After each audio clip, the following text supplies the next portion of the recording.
এটি একটি অন্য কালার। এছাড়া এখানে রয়েছে দোপাটি ফুল, যেটাকে আমরা হরগৌরী ফুল বলি। এই বীজ সংগ্রহ করে যদি রাখা যায় তো নির্দিষ্ট উষ্ণতায় এই গাছগুলো থেকে আমরা প্রতিনিয়ত ফুল পেতে পারি এবং চারা তৈরি করতে পারি। এগুলো।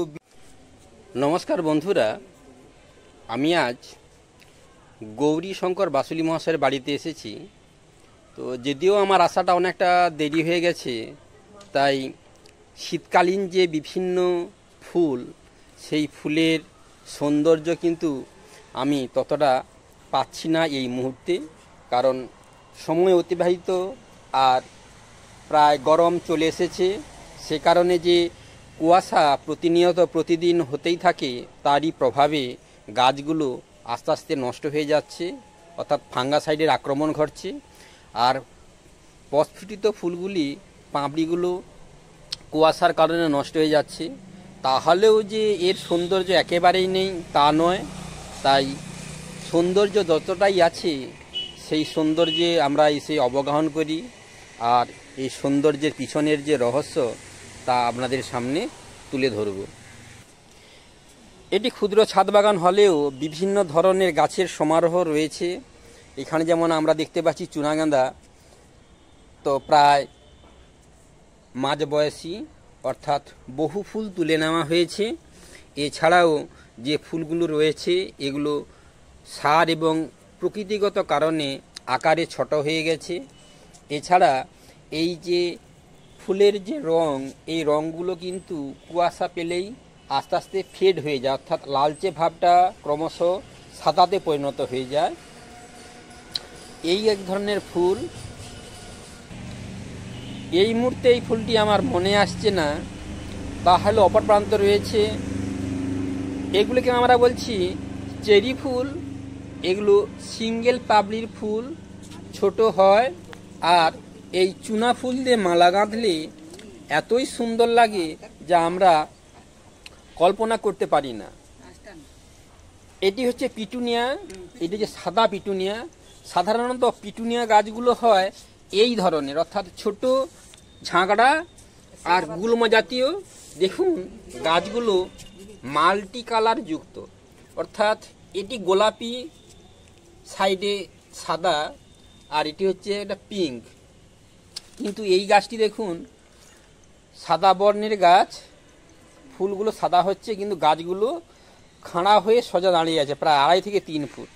এটি একটি বিরল প্রজাতিও বলা যেতে পারে, কারণ সাধারণত আমরা অন্য ছাদ বাগানে গিয়ে দেখেছি যে এই গাছগুলো কিন্তু এই গাছের মতনই ছোট হয়। এটিকে আমরা বলছি টাইম ফ্লাওয়ার, অর্থাৎ 10টা ফুল আমরা বলে থাকি।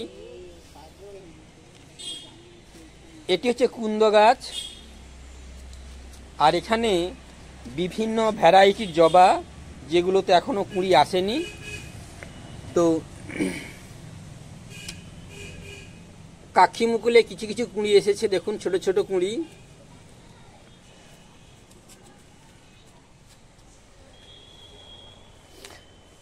এগুলো হচ্ছে ভিন্ন গোত্রীয় ক্যাকটাস। এটি হচ্ছে মিলি। এখানে 2 প্রজাতির মিলি রয়েছে। এটি ক্যাকটাস গোত্রীয়। ফুলগুলোর গঠন দেখুন কি ধরনের। এটি হলুদের উপরে গোলাপির ছোটা, দেখুন হলুদের উপরে গোলাপির ছোটা, আর এখানে হচ্ছে সম্পূর্ণভাবে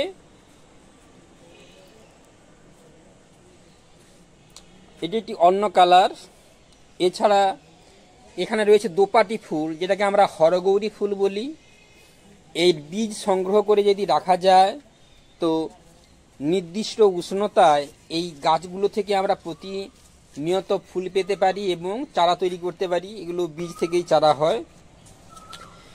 এখানে দেখুন পিটুনিয়া চারা। এই চারাটিকেও যদি যত্ন করা হয়, যেহেতু গরম পড়ে যাচ্ছে তাই এটিকে শেডের মধ্যে রাখলেও কিন্তু অফ সময়ে ফুল দেওয়ার একটা সম্ভাবনা থেকে যায়। এছাড়া এখানে কিছু ফলের গাছ এবং সবজি গাছ রয়েছে। এখানে হচ্ছে ধনে গাছ, যেগুলো সাধারণত আমরা ছাদে প্লাস্টিকের ঠাকাতে বা সবজির ক্যারেটে করে থাকি। এটা একটি ভেষজ গাছ তুলসী, যা সাধারণত ঠান্ডাজনিত যে সমস্ত অসুখ আমরা লক্ষ্য করি, যেমন সর্দি কাশি, তো সেই সমস্ত ক্ষেত্রে বা রোগের ক্ষেত্রে এই পাতার রস এবং মধু সকালে খালি পেটে খেলে কিন্তু ভালোই উপকার হয়। এছাড়া এর অগ্রভাগে যে পুষ্প মঞ্জরি দেখা যাচ্ছে, এর মঞ্জরি বলা হয়। এটি একটি লোটে গাছ, আর এটি পাতিলেবুর গাছ, অর্থাৎ ফুল এসেছিল, ঝরে গেছে, তা বিভিন্ন পরিচর্যার অভাবজনিত কারণে এটি সম্ভব হয়নি এর ফল ধরানো। এখানে একটি রয়েছে। আর পেঁপে গাছ, এছাড়া ওখানে পেয়ারা গাছ আর পাশে আমলকি গাছ রয়েছে। সব গাছের জন্য পরিচর্যা করতে হয়। তো এই পরিচর্যা যদি সঠিকভাবে হয়, তাহলে গাছগুলো থেকে আমরা কিন্তু সারা বছরই বিভিন্ন গাছে বিভিন্নভাবে ফল পেয়ে থাকি। তো বন্ধুরা, এছাড়াও রয়েছে এই পুদিনা, যার ভেষজ গুণ তো অনেক রয়েছে। এগুলো সাধারণত গ্রীষ্মকালে আমরা শরবত করে খাই। এখানে আছে নয়নতারা, এটিও একটি ভেষজ উদ্ভিদ। এই গাছগুলোর পাতা, অর্থাৎ সাদা নয়নতারার পাতা আমরা যদি খাই, তাহলে কিন্তু সুগার জনিত যে সমস্যাগুলো সেগুলো অনেক কম হবে। আবার আসুন অপর প্রান্তে যাই। এটি হচ্ছে টাইম ফ্লাওয়ারের আরেক প্রজাতি। এগুলো বেগুনি, সাদা, অন্যান্য ধরনের হয়ে থাকে। এগুলো যে টমেটো গাছ, প্রায় শেষ বয়সে পৌঁছে গেছে, তাহলেও ফল দেখা যাচ্ছে। বাড়ির সবজি খাওয়ার একটা আলাদা আনন্দ দেখতে পাওয়া যায়।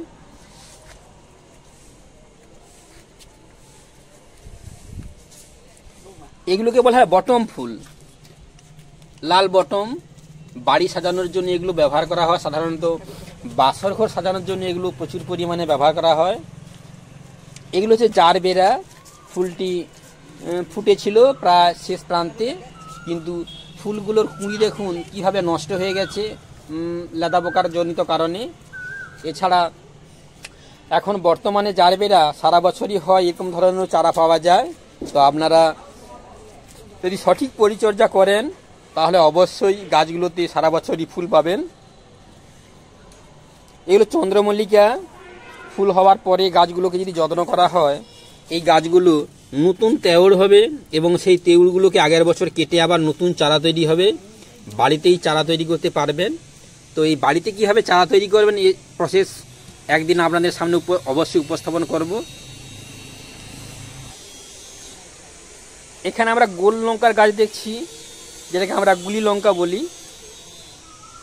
দেখুন, এগুলো হচ্ছে দেশি লঙ্কার একটা প্রজাতি, যা বাজারেও এর চারা পাওয়া যায়। এখানে বেগুন গাছ, এই বেগুন গাছের কিছু পরিচর্যা করা শুরু হয়েছে, অর্থাৎ যে ধূসর ছোপ দেখতে পাওয়া যাচ্ছে, এটি হচ্ছে লেদার আক্রমণ থেকে প্রতিহত করার জন্য গ্যামাক্সিন পাউডার দেওয়া হয়েছে, যাতে লেদাগুলো না আসে।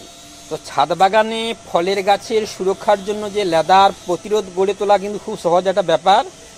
সাধারণত সন্ধ্যের সময় লেদা পোকাগুলো মাটির ভেতর বা কোনো ছায়াযুক্ত জায়গা থেকে বেরিয়ে গাছে চড়তে থাকে। তখন যদি আমরা হাতে তুলে এগুলোকে মেরে ফেলি, তাহলে কিন্তু বিনা কীটনাশক ব্যবহার করে স্বাস্থ্যসম্মত ফল আমরা বা সবজি আমরা বাড়িতেই উৎপাদন করতে পারবো। তো বন্ধুরা, এই সমস্ত গাছগুলোকে কিভাবে পরিচর্যা করা হয় আসুন জেনে নিই।